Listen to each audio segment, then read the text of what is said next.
পশ্চিমবঙ্গে বিজেপি সরকারের ১০০ দিন পূর্তি উপলক্ষে বীরভূমের দরবাজপুর বিধানসভার নাকড়াকন্দা অঞ্চলের সগরডাঙ্গা গ্রামে একটি পথসভার আয়োজন করা হয়। বিজেপির উদ্যোগে অনুষ্ঠিত এই পথসভায় দলীয় নেতাকর্মীদের পাশাপাশি স্থানীয় মানুষজনও উপস্থিত ছিলেন।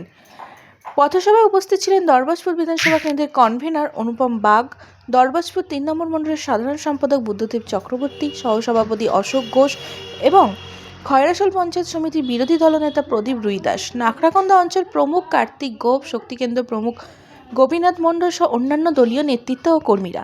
সবাই বক্তারা বিজেপি সরকারের ১০০ দিনের বিভিন্ন কর্মসূচি, জনকল্যাণমূলক উদ্যোগ, উন্নয়নমূলক কাজ এবং সুশাসনের বার্তা সাধারণ মানুষের কাছে তুলে ধরেন। পাশাপাশি আগামীতে দিনেও সাধারণ মানুষের পাশে থেকে কাজ করার অঙ্গীকার ব্যক্ত করেন দলীয় কর্মীরা। যোগদান ছিল এবং মাতৃশক্তিও ছিল, যুবশক্তিও ছিল এবং আমরা মানুষের যে পালসটা বুঝতে পেরেছি, সেখান থেকে বুঝতে পেরেছি আমাদের যে কাজ ওনাদের পছন্দ হচ্ছে এবং আমাদের যে ব্যক্তিত্বরা উপস্থিত ছিলেন তারাও তাদের বক্তব্যের মাধ্যমে আমাদের সরকারের যে কর্মপদ্ধতি তুলে ধরেছেন এবং আমরা আশা রাখছি আগামী দিনে আমাদের যে বাকি কাজগুলো রয়েছে, যেগুলো আমাদের করতে হবে, সেই কাজগুলো আমরা সাফল্যের সাথে রূপায়ণ করতে পারব। আপনার নাম? আমার নাম বুদ্ধদেব চক্রবর্তী, আমি দুবরাজপুর ৩ নম্বর মণ্ডলের সাধারণ সম্পাদক।